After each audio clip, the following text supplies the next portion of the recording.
Madame, Monsieur, bonsoir. Un peu plus tôt ce soir, avant le journal, vous avez vu, avec très grand plaisir, j'en suis sûr, Starmania. Eh bien, au même moment, les Parisiens voient, eux, La légende de Jimmy, qui est le nouvel opéra du même duo, Luc Plamondon et Michel Berger. Luc Plamondon qui, à ce jour, a produit une œuvre assez importante, près de 400 textes, toujours dans le domaine de la chanson.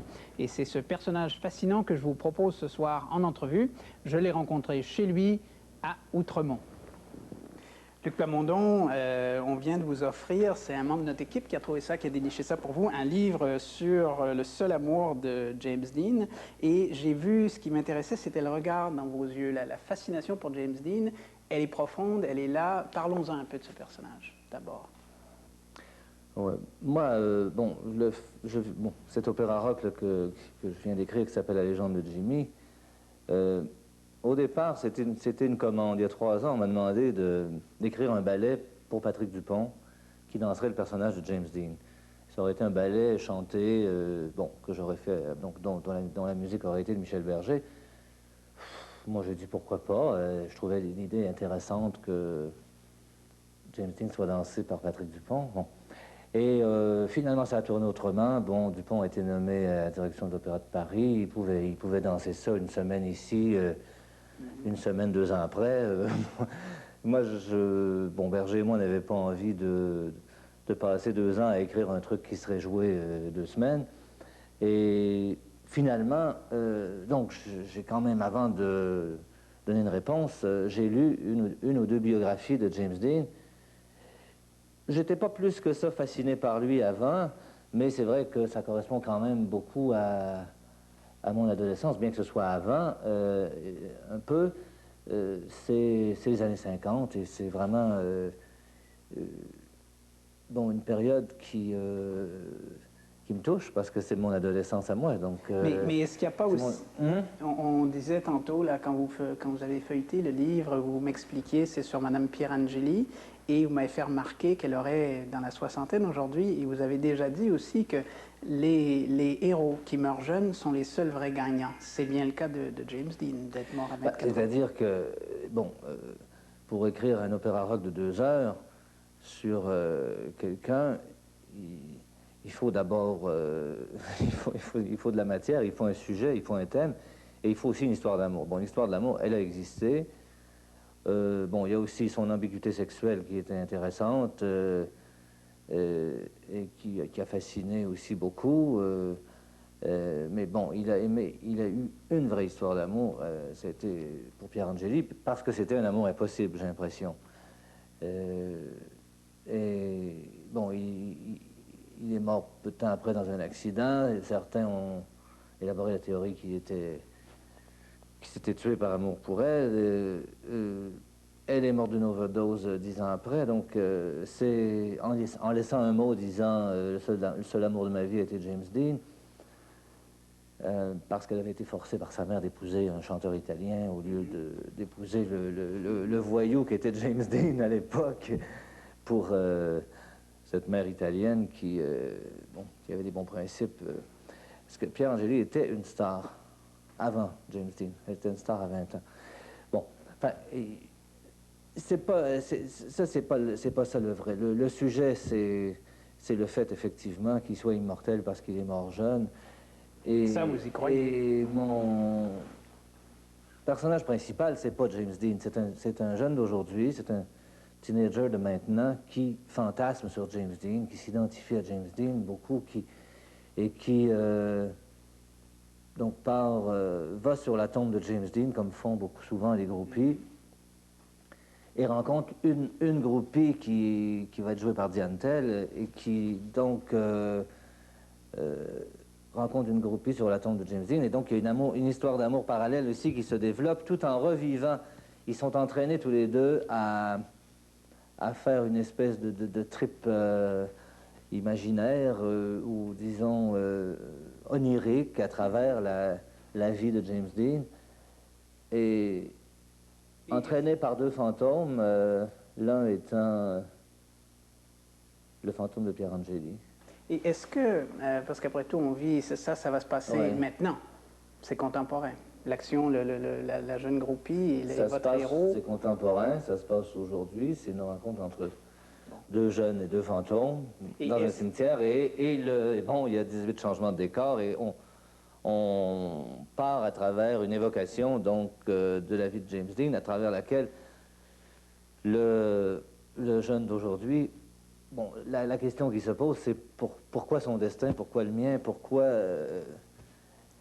Et est-ce que les deux, j'allais vous demander les deux époques, parce que est-ce que la différence entre les deux est vraiment, est-ce que ça en fait pas tout de suite deux univers? Parce que James Dean, c'était un rebelle, vous aussi, vous avez été un peu rebelle, vous sortiez de ces années 50-là et d'un milieu assez conservateur. Votre père semble avoir été quelqu'un quand même de très, très sympathique, mais c'était un milieu assez conventionnel à Port-Neuf, et l'identification entre vous et James Dean, on n'a qu'à vous regarder 2 secondes, on sent pourquoi vous seriez attiré. Mais votre jeune héros, lui, il vit à une époque extrêmement libre où c'est très difficile même d'être rebelle. Est-ce qu'il n'y a pas un clivage? Est-ce qu'en un sens, il n'y a pas un peu de nostalgie chez les gens de votre génération, de notre génération, pour cette époque conventionnelle? On pouvait faire une rébellion. Vous pensez que les jeunes d'aujourd'hui ne sont pas rebelles? Ils ont sûrement cette volonté, mais c'est une époque beaucoup plus riche, beaucoup plus éclatée, beaucoup plus... C'est pas les années 50. C'est vrai que c'est une révolte qui s'exprime moins, mais je pense qu'elle est intérieure et elle est contenue, elle n'arrive pas à éclater. C'est pourquoi enfin, mon personnage, il l'exprime à travers cette espèce d'identification à James Dean. En fait, il l'exprime à travers... Il la vit à travers quelqu'un d'autre, sa rébellion à lui. Mais en fait, justement, c'est que sa révolte, elle n'est pas assez forte. Et l'un des deux personnages, le clergyman, qui était le pasteur de Fairmount, qui est l'autre fantôme qui l'entraîne dans ce voyage, lui dit à un moment donné, mais c'était un homme blessé. Est-ce que vous comprenez que c'était un homme blessé et que vous, où est votre blessure, vous qui voulez lui ressembler? Parce que... Voilà. Et la blessure de James Dean, c'était la mort de sa mère. Et donc, le moment capital dans le premier acte, c'est la mort de la mère. Quand James Dean a 9 ans, sa mère l'a élevé pour... Sa mère rêvait qu'il soit artiste. Il est né dans un petit village, un peu comme moi, sur une ferme, mais avec une mère qui rêvait de lui, une mère qui venait de la ville, comme moi d'ailleurs aussi, et qui lui faisait prendre des leçons de violon. Moi, j'ai pris des leçons de piano quand j'étais petit, et qui lui avait construit un petit théâtre en carton. Et moi aussi, moi, j'avais pas un théâtre, mais j'avais un hôtel où je disais la messe, mais c'était mon théâtre. Je me costumais, je faisais des mariages et des enterrements avec les enfants des fermes voisines. Et moi, je jouais le curé ou l'évêque, ou parfois le pape. Mais bon, enfin, ce chapitre-là de la vie de James Dean m'a beaucoup, beaucoup touché. Et je connaissais pas sa vie, et sa vie m'a... Il y a des moments de sa vie qui sont très forts, et donc, dans le deuxième acte, on évoque donc cet amour impossible avec Pier Angeli, et évidemment, sa mort qui est... ce qui est extraordinaire, c'est la cohésion totale qu'il y a entre sa vie, sa carrière et sa mort. Il a voulu être une chose, il a voulu diffuser une image de lui. À partir du moment où il décide qu'il va être un acteur à 18 ans, c'est comme s'il s'était donné... Il savait qu'il avait une prémonition de sa mort, il voulait que ça arrive tout de suite. Et bon, il est allé à l'Actors Studio, mais il n'est pas resté longtemps, c'est une légende aussi. Bon, le show s'appelle La légende de Jimmy, parce que je démystifie aussi la légende quelque part. Mais quand je vous entends évoquer l'Actors Studio, je pense à cette phrase de, je pense que c'est Kazan qui a dirigé James Dean dans East of Eden, et qui a connu aussi Brando, qui a eu le privilège de diriger les deux, et qui disait... Ils n'étaient pas du tout pareils. Brando, malgré tout, c'est un être bon, un peu fou, très, très doué, très créateur. Mais chez James Dean, il y avait à la fois une grande blessure et un grain de folie. Et il allait se détruire, et tout le monde sur les plateaux s'en rendait compte. C'est ça que vous évoquez là. Oui. Et Brando, c'était un vrai acteur. C'était un comédien. Ouais. Il a joué il a créé Travail de mes désirs de Tennessee Williams, etc. James Dean, je ne crois pas que c'était vraiment un acteur, c'était un personnage, et c'est son personnage à lui qu'il a passé dans les 3 films qu'il a fait. Donc ça ne pouvait pas durer. Il a fait 3 films dans la dernière année de sa vie. Un seul film était sorti quand il est mort, Alice d'Éden, et Kazan ne voulait pas l'engager. Kazan voulait engager Brando pour faire Alice d'Éden, et on lui a imposé de trouver un inconnu. Et il l'a auditionné, mais c'est pas l'audition qui l'a fait l'engager, c'est la conversation qu'il a eue avec lui quand James Dean lui a parlé de ses relations avec son père, qu'il avait plus ou moins abandonné après la mort de sa mère, et ses relations très tourmentées avec son père, et tout ça, que ça ressemblait tellement au personnage du roman de Steinbeck que Kazan l'a engagé parce qu'il a dit il était tellement le personnage que j'ai pas eu le choix, je l'ai engagé parce qu'il était le personnage. Et ensuite, il a fait La Fureur de vivre, où il jouait un rebelle, où il jouait lui-même encore. Et bon, et Géant, où il joue aussi un personnage très rebelle. Et dans les 3 films, il a donné de lui, parce que c'est drôle, juste avant, il a joué le rôle dans L'Immoraliste d'André Gide sur Broadway, qui lui a fait gagner le Tony Award. Il avait joué le rôle d'un jeune arabe... qui séduit le narrateur. Qui séduit, oui, le voyageur français. Imaginez qu'il aurait été connu au cinéma dans ce rôle-là, ça aurait pas du tout été le James Dean. Mais je me demande... Alors, il a été connu en tant que lui, et je crois qu'il y a Marilyn aussi, qui est comme ça, Sainte Marilyn, qui est une image, c'est comme des images pieuses du 20e siècle. Et il y a quelque chose qui vous attire. Ouais. Là, vous avez fait aussi une chanson en hommage à Elvis, et j'ai l'impression que vous qui êtes prolifique et qui dites que vous allez vivre vieux, votre père a vécu très vieux, je crois. Oui, mon père a 95 ans. Bon, ouais. Et vous avez la même confiance et vous êtes prolifique et vous dites que votre vie n'est pas malheureuse. Alors, il y a quelque chose qui vous attire, mais qui est en même temps votre contraire parfait. C'est bref, ça ne dure pas, c'est pas très prolifique, c'est tragique. C'est le contraire de vous ou c'est votre face cachée? Je trouve que James Dean, c'est la parfaite réalisation du mythe de Faust. C'est être... Vendre son âme au diable. Hein? Oui, faire ça? Dans mon opéra, j'ai un Méphisto à un moment donné. Bon, c'est-à-dire que le clergyman, à un moment donné, s'imagine qu'il avait peut-être fait un deal, qu'il avait peut-être vendu. Je dis, était-ce avec le diable ou est-ce avec lui-même qu'il signa de son sang ce pacte indélébile? Car il voulait qu'on l'aime, car il fallait qu'on l'aime, et il choisit sa vie, et il choisit sa ville. New York, c'était 1950. Bon, c'est le début du 2e acte. Mais, donc, j'évoque un pacte où il se serait donné 5 ans à vivre, où il aurait accepté le deal de vivre 5 ans pour... et 5 années parfaites, 5 années... 5 années parfaites, 5 années pour se réaliser lui-même, et aussitôt qu'il s'est réalisé, il s'est tué. Mais est-ce que c'est votre envie à vous et vous ne la réalisez pas? C'est un peu à ça que je veux en venir. Vous allez vivre vieux, vous allez faire beaucoup de choses, vous n'allez pas connaître une fin comme ça. Alors, mais vous allez parler de ça. Je suis fasciné par ça, mais pas moi, c'est pas du tout mon problème à moi. Non, non. Moi, au contraire, mais vous admirez l'intensité. Je trouve que la quarantaine est un âge très agréable et je suis sûr que je vais écrire toute ma vie, puis que je vais être très bien à 50 ans, que je vais être très bien à 60 ans. Et je commence seulement à penser à vieillir, oui. Jusqu'à maintenant, j'ai pas du tout pensé que... Moi, dans ma tête, j'ai toujours 25 ans. Donc, je me sens pas du tout... comme la plupart des hommes de mon âge.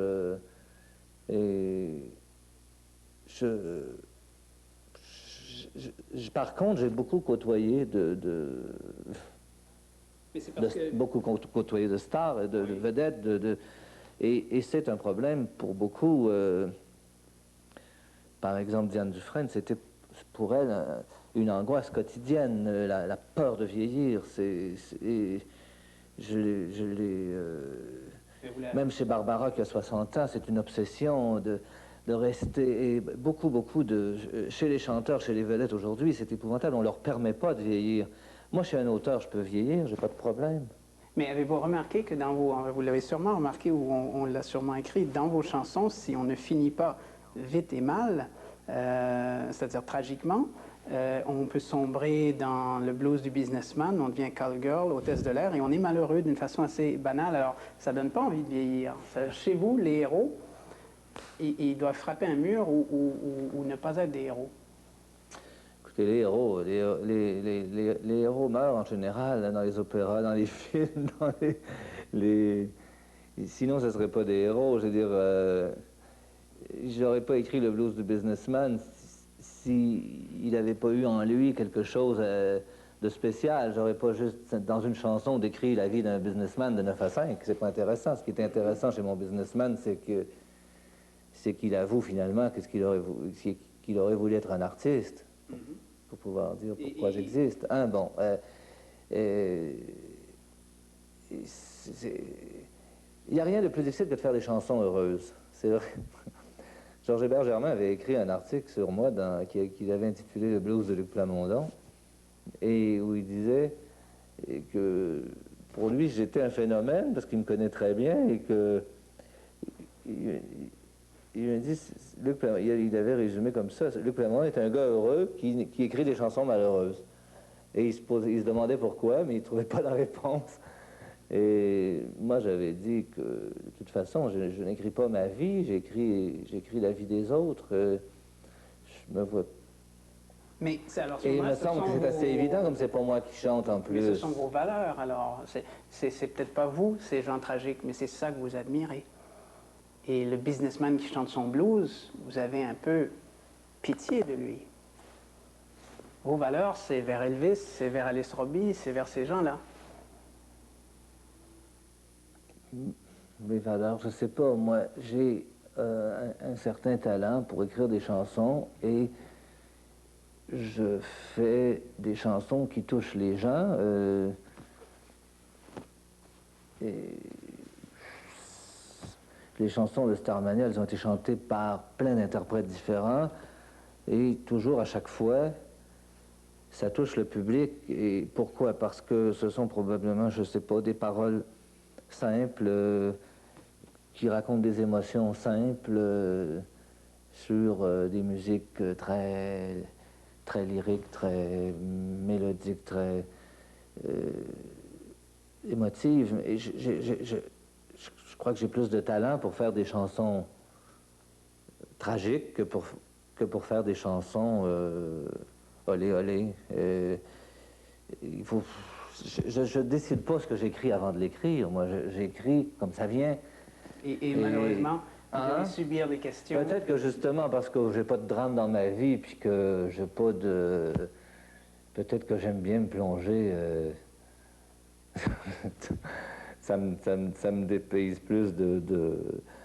C'est une évasion, écrire, c'est quand même se plonger. Moi, je me plonge dans la vie des autres, je me mets dans la peau des personnages que j'écris. Alors, Luc Plamondon, là, on va plonger dans la pause commerciale et on revient à l'instant. À tout de suite.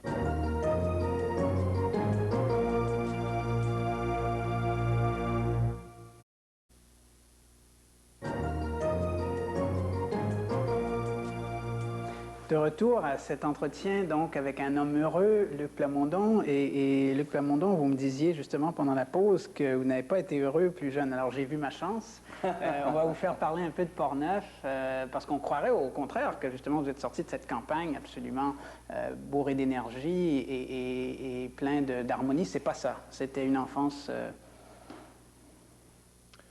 Ma toute première enfance était une enfance heureuse. Bon, j'avais des parents qui s'aimaient, qui m'aimaient beaucoup.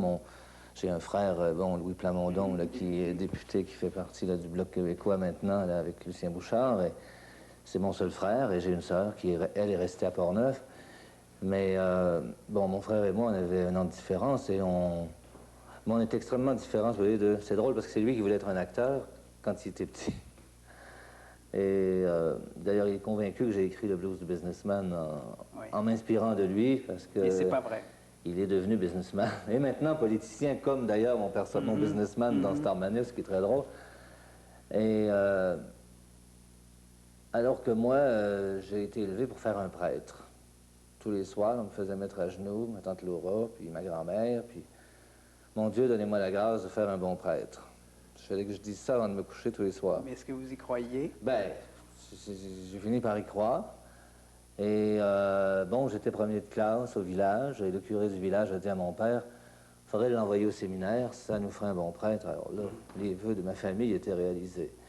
Et Mais ça vous quand je rendait- vous dis que j'ai été malheureux, là, j'ai été malheureux. Là, de 12 à 16 ans, même à la petite école, j'étais pas... Bon, même si j'étais premier de classe, j'étais un enfant très solitaire et très, très refermé sur lui-même. J'aimais pas beaucoup jouer. J'étais pas du tout sportif enfant. Maintenant, je le suis, mais je n'aime que les sports solitaires. J'aime la planche à voile, le jogging, la natation, Et quand... le ski de fond. Mais donc, j'étais un enfant très solitaire et je suis resté quelqu'un de très solitaire. Mais le pensionnat, l'année de pensionnat au Séminaire de Québec, là, je crois que ça a été l'année la plus malheureuse de ma vie, oui, parce que j'étais pas du tout fait pour vivre avec... Et est-ce pour vivre que, en troupeau comme ça. est-ce que vous avez eu peur d'y rester? De rester prisonnier de tout ça, ou vous étiez sûr d'en sortir? Heureusement, il s'est produit un miracle. Bon, mon père, qui était déjà âgé, a décidé d'arrêter de... Mon père élevait des chevaux et faisait le commerce des chevaux de trait. Donc, je crois qu'il a vendu des chevaux jusqu'à ce que le dernier paysan du comté de Portneuf s'achète un tracteur. Bon, donc, étant donné que mon frère, un an après moi, avait l'âge d'entrer aux études aussi à Québec, mon père donc, a décidé qu'on déménageait à Québec. Ce qui fait que j'ai donc atterri à la Haute-Ville de Québec. Et là, je suis devenu externe au séminaire. Et Mais il y avait... j'ai eu une période là, très refermée sur moi-même. Je sortais pas, je passais mes soirées enfermées. Je voulais pas regarder le hockey à la télévision le samedi soir.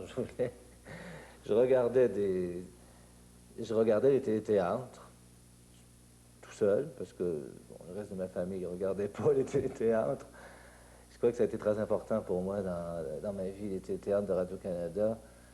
À l'époque, les pièces de Marcel Dubé, tout ça. Je voulais écrire du théâtre aussi. Et les shows de musical, je regarde ça, je ratais pas ça. Je regardais aussi le Ed Sullivan Show. Mais peu après ça, vous avez commencé à beaucoup bouger. Beaucoup de gens ont fait ça dans notre génération, mais j'ai l'impression, quand je lis votre périple, que vous l'avez allongé, prolongé, dans l'espoir de ne pas être obligé de revenir. Est-ce que c'est... il y avait comme une rage de sortir de là, puis de ne plus jamais...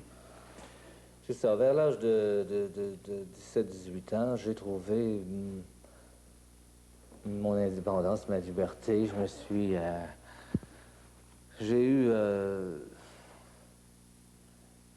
un an de maladie, j'ai eu une bronchite épouvantable qui a failli dégénérer en tuberculose. En tout cas, j'ai été donc au lit pendant 6 mois, repos complet. Et pendant ces 6 mois-là, j'ai commencé à écrire. Et c'est drôle parce que je vois dans beaucoup de biographies d'écrivains qu'ils ont commencé à écrire lors d'une grande maladie dans leur adolescence. Et... donc après, je suis sorti, je suis sorti en forme de là et j'ai commencé à vivre une autre vie et je n'ai eu qu'une envie, c'était de partir de Québec. Et je suis donc parti de Québec. Ma mère est morte, j'avais 18 ans, mon père s'est remarié et retourné vivre à Portneuf et moi je suis parti pour Montréal. Et j'étais pas aussitôt arrivé à Montréal en lettres à l'Université de Montréal. Je prenais des cours de théâtre le soir. Je continuais d'écrire des chansons sans les montrer à personne. Je les envoyais au concours de Radio-Canada, mais elles n'étaient jamais retenues. Donc, je me disais que je ne devais pas avoir de talent. Et là-dessus... J'ai écouté beaucoup de chansons. J'écoutais beaucoup Ferré, Brel, Brassens, etc. Et je ne sais pas d'où me venait cette envie de voyager, cette envie de partir, mais... Donc, j'ai même pas terminé mon année de lettres à l'Université de Montréal. Je suis parti au Mexique, je suis parti ensuite en Europe. Mais tout ce temps-là, vous avez un peu douté de votre avenir d'écrivain. Vous n'étiez pas sûr encore parce que vous dites à un moment donné, j'aurais pu finir prof de langue ou vous étiez encore en, comment dire, sur le bord de la conventionnalité à laquelle vous veniez d'échapper. C'est-à-dire que j'avais la chance d'avoir un père qui était à sa retraite et qui n'était pas riche mais qui pouvait me payer des études et qui bon, à qui j'ai compté bien des petites menteries, mais vous avez passé pour un interprète à l'ONU? Mais l'idée que j'apprenne des langues, ça, pour lui, c'était quelque chose qui pouvait compter. Mon père était un homme qui savait pas lire ni écrire, mais qui savait compter. Alors, il se promenait dans le village, puis il disait, là, mon garçon, il est quasiment aussi savant que le pape, là, il est rendu qu'il parle 5 langues. Ça, alors, je veux dire, moi, c'était un prétexte à voyager, et je suis très malheureux maintenant quand je voyage dans un pays dont je parle pas la langue. Quand j'ai été en Russie cette année pour la première fois, 10 jours, là, avec Starmania, la barrière de langage était épouvantable parce qu'il y a très, très peu de gens en Russie qui parlent le français ou l'anglais ou qui parlent une autre langue que le russe. J'ai pris quelques leçons de russe avant d'y aller, mais bon, pas suffisamment pour avoir des conversations. Moi, j'aurais très bien pu vivre à voyager toute ma vie, Mais auriez-vous pu écrire, être au pire? Si j'avais été un aristocrate qui n'avait pas eu besoin de gagner sa vie, Bon, j'aurais sans doute écrit aussi, oui. mais justement, parce que vous auriez eu besoin, dans le fond, je me demande si votre pire hantise, c'était pas d'être celui qui chante le blues du businessman 0 janvier, de finir dans une situation comme ça, beaucoup voyager, mais pas en étant ce qu'on veut être. Est-ce que ça n'a pas été votre hantise à ce moment-là? Vous n'étiez pas sûr de... Ma hantise, c'était d'être obligé de faire... Être obligé de faire un travail qu'on n'aime pas, pour moi, je pense que c'est ce que j'imagine de pire. D'ailleurs, il y a plusieurs de vos personnages qui sont pris comme ça. Oui. Entre autres, surtout la serveuse automate dans Starmania, qui est un personnage qui touche tellement les gens que donc ça doit être la vie de beaucoup de monde. Moi, évidemment, j'ai un gars chanceux, je me considère comme un privilégié extraordinaire de vivre de ma plume, même si je me plains que ça rapporte pas beaucoup au Québec, il reste que j'ai quand même la chance de très, très bien gagner ma vie en France et de pouvoir voyager. Et ce qui est extraordinaire maintenant, c'est que mon métier me ramène dans les villes que j'aime. Bon, quand je suis parti à Paris à 20 ans,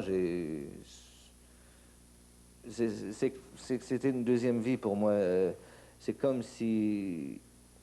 Il faut dire qu'à l'époque du cours classique, on vivait toute notre adolescence comme si on était à Paris ou à Rome ou à Athènes, comme si nos professeurs, on avait l'impression qu'ils avaient vécu là toute leur vie, alors que la plupart n'y étaient jamais allés.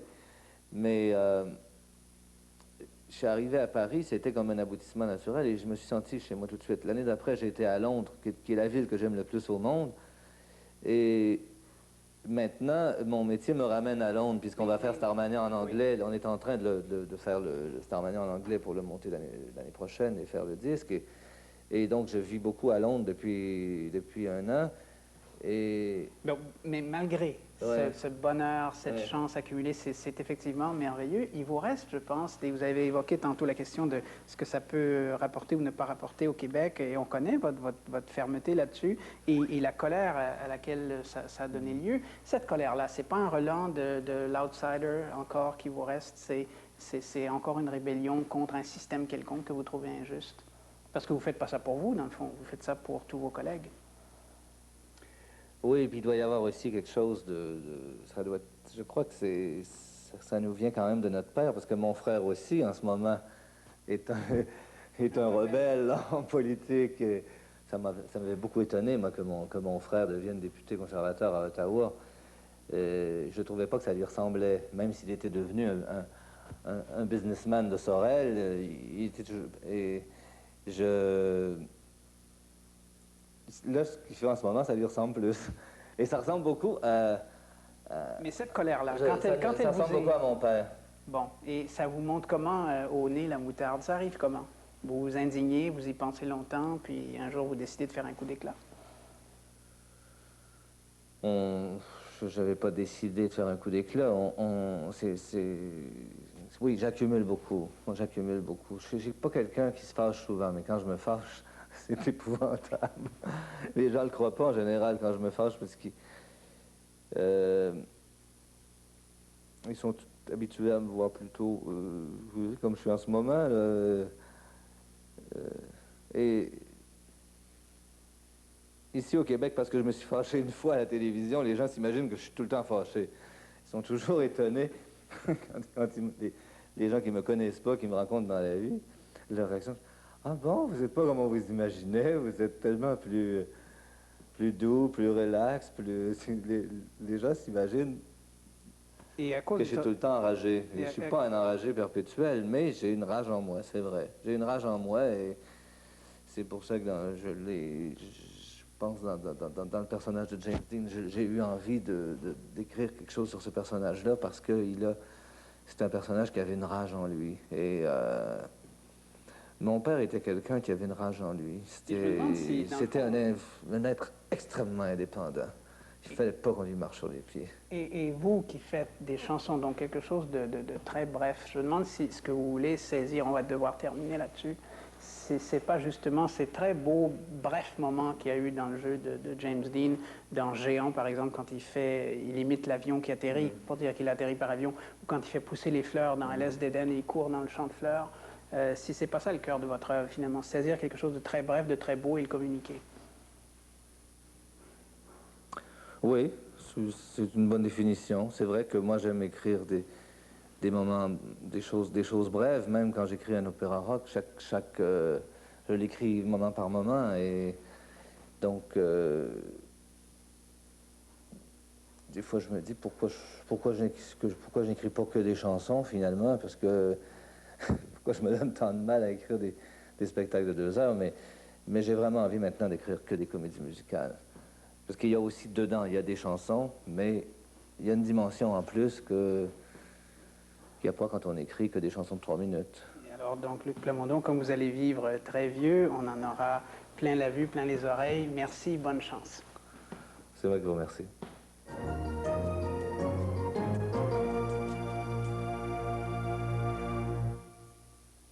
Aux entreprises de bris. Ah oui? On peut dire qu'il est tenace, celui-là. Qu'est-ce que tu as répondu? Que j'allais considérer sa proposition. Toi, est-ce que ça te dérangerait si je travaillais au CLSC à temps partiel? Qu'est-ce que tu entends par là? Quelques jours par semaine comme consultante. J'aurais beaucoup de peine à te perdre. Mais ça peut peut-être s'arranger. Mais il n'y a rien de fait encore, là. On en parlera. Okay. À Québec. En tout cas, si mon frère est tenace, toi, je sais pas ce que t'es. Rusé? Bon, écoute, j'y vais. Merci beaucoup pour tout. Hein? Bonne nuit. Eh bien, tu fais du progrès. Oh! Bonne nuit. Dors bien. Bonne nuit.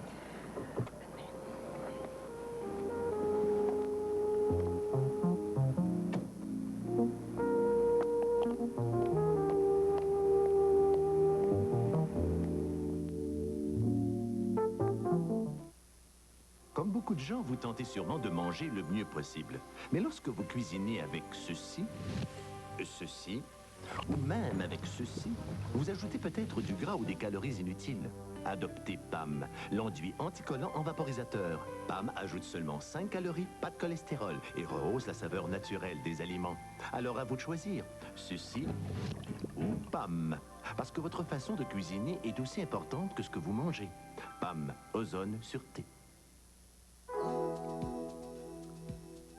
Le goût des croque-nature a été conçu pour les gens du matin. Ceux qui adorent se lever avec le soleil et qui aiment remplir leur bol d'un unique et délicieux mélange d'avoine grillée, de cassonade, de blé, de raisins secs, de noix de coco, de dattes, d'amandes croquantes et de miel. Les croque-nature de Quaker, la céréale au bon goût qui dit bonjour aux gens du matin.